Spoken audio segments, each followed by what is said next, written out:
శుభములు కలుగు నీకు. సంతోషం. ఎందుకు సంతోషించాలి విక్కీ?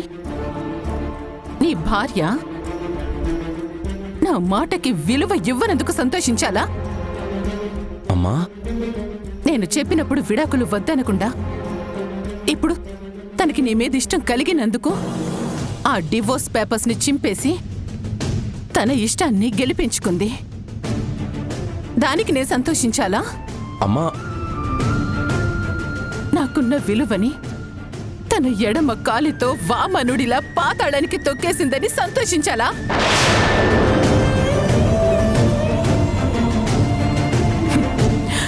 ఎన్ని రోజులు పరువు గురించి ఆలోచించాను. ఇప్పుడు ప్రాణం లాంటి పరువు కూడా చిన్న విషయం అనిపించేలా చేసింది నీ భార్య.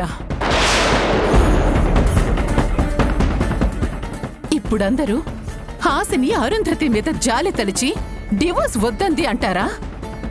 నా మాటకి విలువిచ్చి డివోర్స్ వద్దంది అంటారా?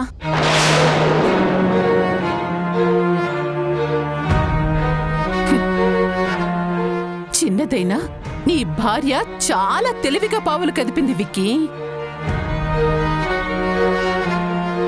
ఇంట్లో కోడలి నా మాటకి విలువివ్వనప్పుడు 10 మందిలో పరువున్న విలువుంటుందా?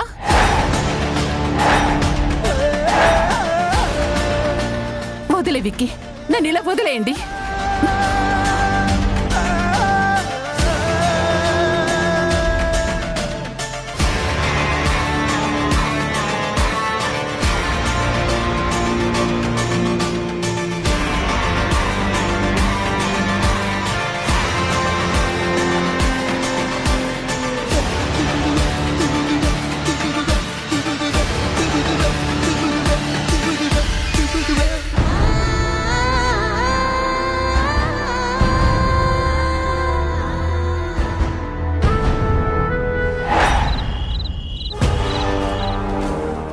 నాన్న, చరణ్కి వారాహి మీద అసహ్యం పుట్టించడానికి రేపు రేఖ చరణ్ని రెస్టారెంట్కి తీసుకెళ్తుంది. వారాహిని రఘుని కూడా రప్పిస్తుంది. కానీ అక్కడ జరగాల్సింది చరణ్కి వారాహి మీద అసహ్యం పుట్టడం కాదు, రేఖ మీద పుట్టాలి. వాడు రేఖకి దూరంగా పారిపోవాలి. అప్పుడు రేఖకి నేను దగ్గర అవుతాను. అక్కడికి రేఖ ఏదో ప్లాన్ వేసుకొని వస్తుంది. కానీ రేఖ ప్లాన్ పనిచేయకూడదు. మనం వేసే ప్లానే పనిచేయాలి. నీ అనుభవం అంతా ఉపయోగించి అలాంటి ప్లాన్ ఏదో ఒకటి చెప్పు నాన్న. దీనికి అనుభవం అంతా ఎందుకురా? ఏ ఉందిగా అంటావా? సిలుకును అన్నిటికీ వాడేయకూడదురా. మరి ఇంకేం వాడాలి? బిఏనా? అవునరా, బిఐఏ అంటే బ్రెయిన్ ఇంటెలిజెన్సీ కాదు, బ్రెయిన్ ఇంట్రాప్టర్.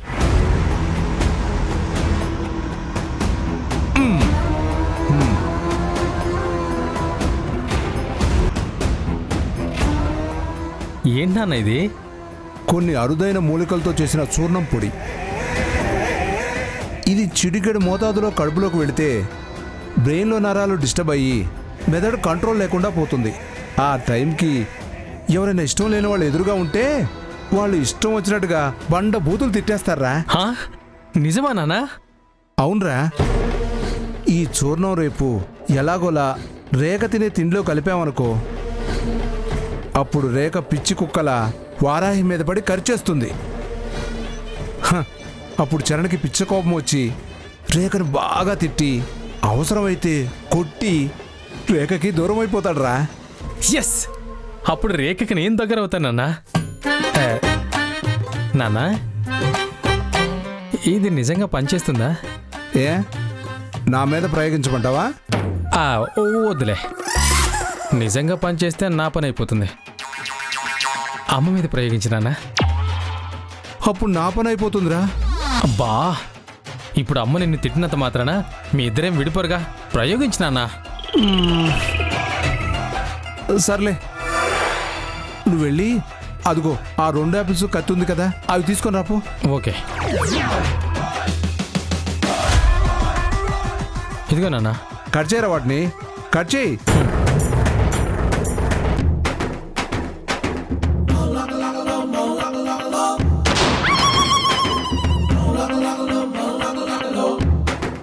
మీ అమ్మని పిలవరా.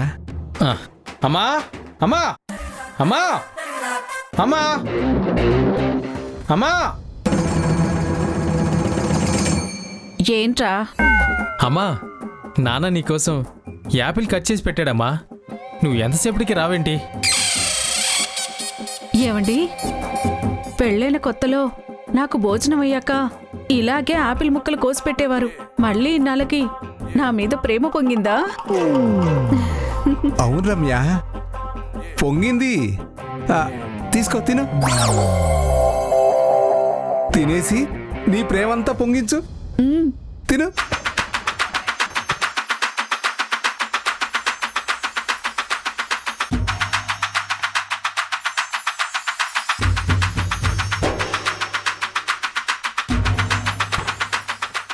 ఏమండి, ఆ, ఇది మీరు తినండి. ఏమండి, తినండి. లేదు రమ్య, నీకోసం ప్రేమగా కట్ చేశాను కదా, నువ్వే తినాలి. తిను తిను. ఆ,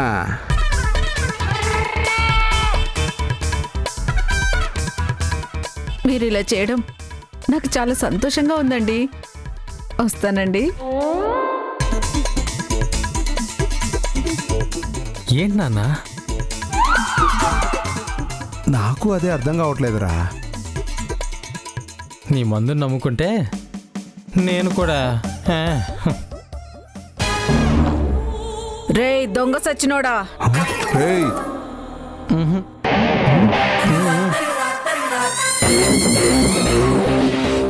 ఎరా ఆ, నాకు ఆపిల్ ముక్కలు ఎందుకు పెట్టావురా?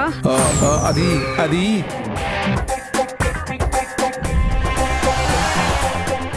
ఎందుకేంటి రమ్య, ప్రేమతో పెట్టాను. ప్రేమ నీ పిండా కూడా. నీకంత ప్రేమే ఉంటే అదేవత్తి సిల్కా, దాంతో సరసాలెందుకురా? నీ దినం చెయ్య. ఏ, అది మనిషి కాదే. ఏ ఏ, ఏయ్, ఆ, ఆ, ఏ అయ్యి అయితే నాకెందుకురా? ఆ, ఆ, ఆ. నీ కాళ్ళు విరిచి పొయ్యిలో పెట్టా. కాళ్ళు మునగ తీసుకొని మూల కూర్చోవలసిన వయసుకొచ్చి నీకు సిల్క్ మీద కోరిక పుట్టిందో? అమ్మో, నాన్న. చూడరా. నీకు అమ్మ, వదిలేయమ్మా, ముందో పెళ్ళాం అమ్మ. వెనుకో పెళ్ళాం సరిపోలేదా? అమ్మా. నీ వదలమని చెప్పరా. అయ్యో వదిలేమ్మా. మొగుడు అలా కొట్టకూడదే. నీ ఐదో తనానికి ప్రమాదం. రేయ్, అమ్మో, అబ్బా, అబ్బా, ఆ, అబ్బా, ఆ, అమ్మా అమ్మో, అమ్మో, అబ్బా, అబ్బా, అమ్మా, అబ్బా. అమ్మా చాలమ్మా. ముద్దే, ముద్దే, నీకు దండం పెడతాను, వదిలే. నీ మొహానికి నాకంటే గొప్ప దొరికేస్తుందా? ఏమన్నావురా? అయ్యో అబ్బా. అమ్మ కొట్టకమ్మా. రేయ్, వదిలేవే. ఏయ్, మళ్ళీ ఇంకెప్పుడైనా నాకు వంక పెట్టావంటే విడాకులు ఇచ్చేస్తాను. ఆ, సోంబేరి వెదవా. వచ్చి కూర్చో నాన్న. అబ్బా, ఆ, అబ్బా, కుమ్మేసిందిరా. ఒక చిటికెడే ఎక్కువ అనుకుంటే పని చేయదేమో అనుకొని రెండో చిటికెని కూడా తినిపించాను. అబ్బా, అమ్మా. నాన్న నువ్వు సూపర్ నాన్న. నీ చూర్ణంతో రేపు చరణ్కి రేఖకి చెడిపోతుంది. థ్యాంక్ యూ నాన్న. ఆ, థ్యాంక్ యూ నాన్న. బాయ్ నాన్న. అమ్మా, నీ ప్రేమకు పెండం పెట్ట. నీ ప్రేమను బ్రతికించడానికి నేను చచ్చిన వాళ్ళు అయిపోయాను రా. అబ్బా, అమ్మా, అబ్బా, అమ్మా, అమ్మా.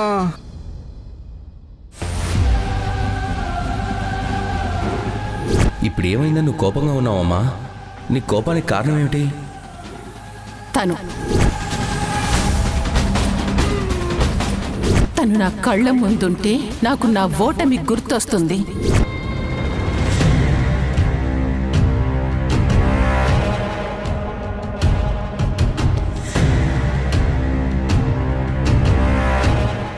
హాసిని, అమ్మ కోపడుతుందని ఫీల్ అవ్వకు ప్లీజ్. అది కాదు పొట్టి, అమ్మ చాలా కష్టపడి ఇంత పెద్ద బిజినెస్ ఎంపైర్ని బిల్డ్ చేసింది కదా, ఆ మాత్రం ఆత్మాభిమానం ఉండదా? ఆత్మాభిమానం డబ్బులు సంపాదించిన వాళ్ళకేనా? ఇంకెవరికి ఉండదా? అలా అంటే నేను నా 10 ఏళ్లంత వయసు నుంచి మా అమ్మకి బిజినెస్లో సాయం చేసే సంపాదించాను.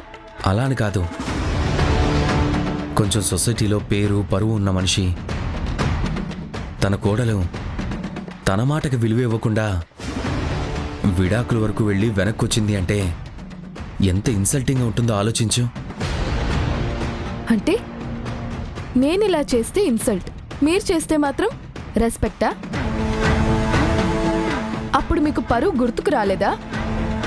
మా అమ్మకి ఊళ్ళో పరువు పరపతి లేవా? మీరు విడాకులకు అప్లై చేస్తామని మాకు నోటీసులు పంపించలేదా? అప్పుడు మేమెంత బాధపడ్డామో మీకేమైనా తెలుసా? విడాకులు జరిగిపోతే ఊళ్ళో అవమానం అయిపోతుందని, తలెత్తుకు తిరగలేమని మా అమ్మ ఎంత తల్లడిల్లిపోయిందో తెలుసా? నా మనసు ఎంత కష్టపడుతున్నా పట్టించుకోకుండా ఈ ఇంటికి నన్ను ఎందుకు పంపించిందో తెలుసా? ఈ 2 ఏళ్ల పరువులు పోకూడదని. నువ్వు చెప్పిందంతా నిజమే హాసిని, నేను ఒప్పుకుంటాను. కానీ అయినా నేను విడాకులు వద్దనే అన్నాను కదా. నువ్వు వద్దన్నావు, కానీ అమ్మ ఫస్ట్ టైం డివోర్స్ వద్దు అన్నప్పుడే ఆవిడ మాటకి విలువిచ్చి విత్డ్రా అయిపోయి ఉంటే అమ్మ చాలా సంతోషించేది. కానీ నువ్వు ఇన్ని రోజులు ఆవిడ్ని టెన్షన్ పెట్టి ఇంత దూరం వచ్చాక ఇప్పుడు విడాకులు వద్దు అనేసరికి ఆవిడ మాటకి విలువ ఇవ్వనట్టుగా అయిపోయింది కదా. అంటే ఇది పరువు సమస్య కాదు, ఈగో సమస్య. ఆవిడ చెప్పినప్పుడు కాకుండా నాకు నచ్చినప్పుడు డివోర్స్ వద్దనేసరికి ఆవిడికి ఈగో దెబ్బతింది. ఆ కోపమే ఇప్పుడు బయటపడుతుంది. చూడు లొట్టి, నేను డివోర్స్ వద్దని చెప్పింది నా పంతం నెగ్గించుకోవడానికి కాదు, నా మనసుకి వద్దనిపించింది కాబట్టి ఆ పేపర్స్ చించేశాను. నిజంగా నేను మీ అమ్మగారి మనసు బాధపడుతుందని అస్సలు ఊహించలేదు. సంతోషపడుతుందని అనుకున్నాను. విక్కీ,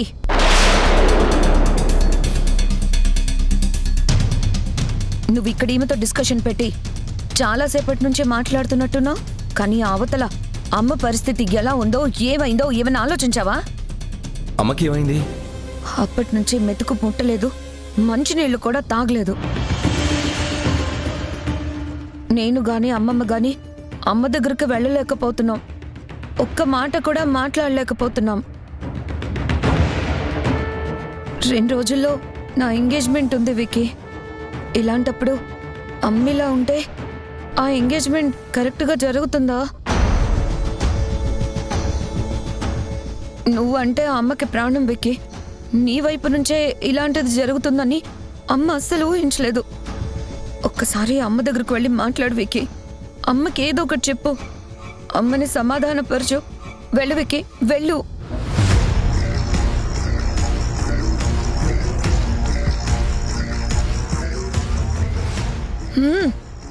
సడన్ గా డివోర్స్ వద్దని ఎందుకు అనిపించిందో? అత్తగారి మీద జాల, లేక మొగుడి మీద ప్రేమ? ఆడపడుచు మీద అభిమానం, అందుకే వద్దన్నాను. ఏ తీసేసుకొని ఉంటే బాగుండేదని అనిపిస్తుందా? ఉన్నట్టుండి అక్క చెల్లెళ్ళిద్దరూ మంచి నిర్ణయమే తీసుకున్నారు. అక్క నా కాబోయే వాడిని వదిలేసి వేరే వాడిని చూసుకుంటాను అని అనడం, నువ్వు విడాకులు వద్దనడం, రెండు నా పెళ్లికున్న అడ్డంకుల్ని క్లియర్ చేసే డిసిషన్లే. పోన్లే, మీ ఇద్దరూ నాకు మంచి జీవితాన్నే ఇస్తున్నారు, నా బాగు కోరుకుంటున్నారు, అదే చాలు నాకు. నువ్వు విక్కీని ఇష్టపడి నిర్ణయం తీసుకున్నావో లేదా ఇంకో కారణంతో నిర్ణయం తీసుకున్నావో నాకనవసరం.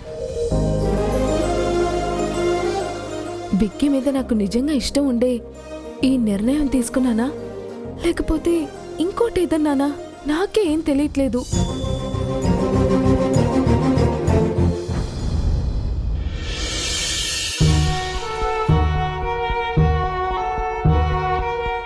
మనం ఎలాగైనా ప్రణయ్ని ట్రాప్ చేసి పట్టుకోవాలి. వాడు దొరికితేనే మొత్తం కేసు క్లోజ్ అయిపోతుంది. కానీ వాణ్ణి ట్రాప్ చేయడం కష్టం కదక్కా. కష్టమే, కానీ ఆడదాని వీక్నెస్ ఉన్నవాణ్ణి ట్రాప్ చేయడం చాలా ఈజీ. వాడు నీతో తప్పించి వేరే ఎవరితోనూ మాట్లాడు. కాబట్టి మనం ఇంతకు ముందు అనుకున్నట్టు నువ్వు మాట్లాడాలి. నువ్వే వాడికి ఫోన్ చేయి. అక్క, వాడితో మాట్లాడాలంటేనే చాలా భయంగా ఉంటుంది. ఇంతకు ముందు నువ్వు ఒంటరిగా మాట్లాడావు కాబట్టి నీకా భయం వేసింది. ఇప్పుడు నీతో పాటు నేనున్నాను కదా, ఏం పర్వాలేదు. ధైర్యంగా మాట్లాడు.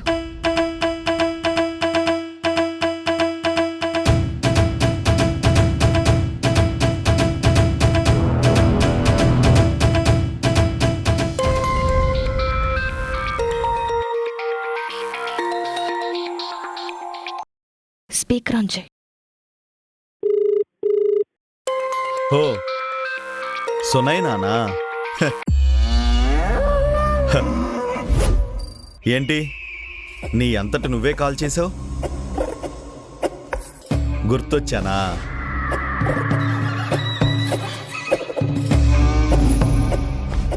హలో, ఏంటి మాట్లాడటం లేదు? అదే నీకెలా చెప్పాలో, ఏం మాట్లాడాలో తోచక.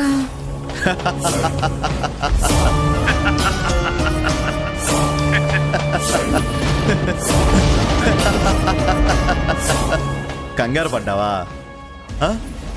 నా గొంతు విని భయపడ్డావా? భయం వద్దు సునైనా. ప్రణయ్ అంటేనే ప్రేమ. నేనేం చేసినా ప్రేమతోనే చేస్తాను. చెప్పు. ప్రణయ్, ఇక నన్ను వదిలేసాయి. ఏంటి వదిలేయాలా? మనం దేన్నైనా ఎప్పుడు వదిలేస్తాం సునైనా? దాంతో ఏమీ పని లేనప్పుడు, అసలు అది మనకు పనికిరాదు అన్నప్పుడు దాన్ని వదిలేస్తాం. నీతో నాకు పని లేదా? నువ్వు నాకు పనికిరాని దానివా? మాట్లాడు. అది కాదు ప్రణయ్, నీకు కావాల్సింది డబ్బే కదా. డబ్బుతో పాటు నువ్వు కూడా కావాలి.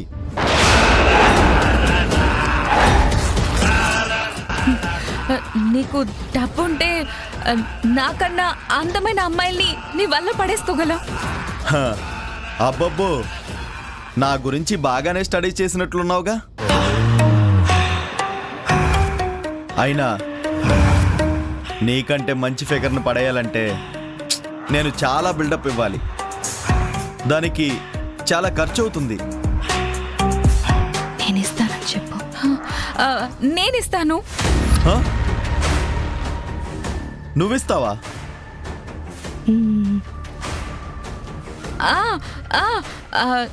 నేనే ఇస్తాను. నువ్వెక్కడున్నావో చెప్పేస్తే అది నేను తెచ్చి చేస్తాను. లక్షలు కావాలి. 2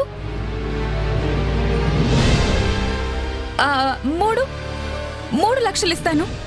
3 లక్షలా? అవును, ఇస్తాను. చా, నిజంగా ఇస్తాను ప్రణయ్. నిన్న 25,000 అడిగితే లేవన్నావు. మరి ఇప్పుడు 3 లక్షలు ఎక్కడి నుంచి ఇస్తావు? ఇస్తాను ప్రణయ్. ఎక్కడైనా దొంగతనం చేసైనా ఖచ్చితంగా ఇస్తాను. ప్లీజ్, ఆ డబ్బు తీసుకొని నన్ను వదిలేయ్. నాకు చాలా టెన్షన్గా ఉంటుంది ప్రణయ్. దీని నుంచి నేను బయటపడాలి.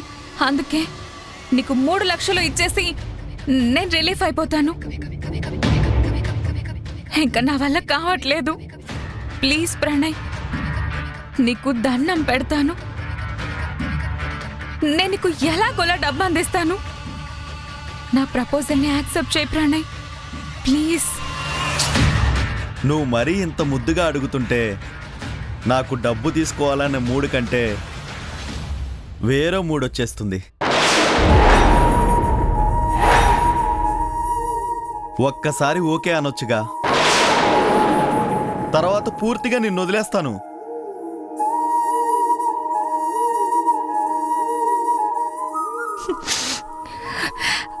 ప్రణయ్, నీకంత డబ్బు ఇస్తాను. తీసుకున్నాక నన్ను వదిలేయాలి మరి. ఆ. ఒక పని చెయ్యి, 3 కాదు గాని ఒక 5 లక్షలు ఇవ్వగలవా? ఓకే చెప్పు. అంత డబ్బంటే చాలా కష్టం. అయినా ట్రై చేస్తాను. ఇస్తాను చెప్పు. కాదు కాదు, ఎలాగోలా తీసుకొస్తాను. చెప్పు, ఆ ఇంటికి తీసుకురానా? ఆ? నీ అక్క 2 సార్లు వచ్చిన చోట నేను ఇంకా అక్కడ ఎందుకుంటాను?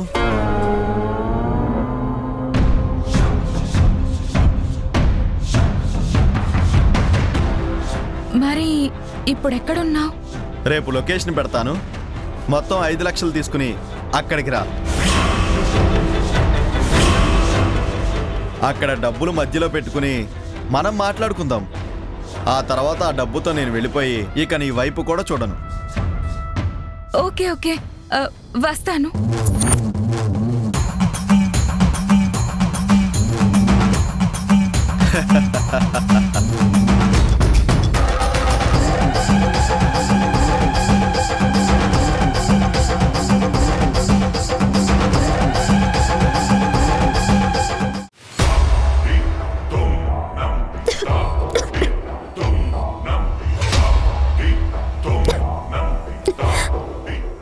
వాటర్ తాగు.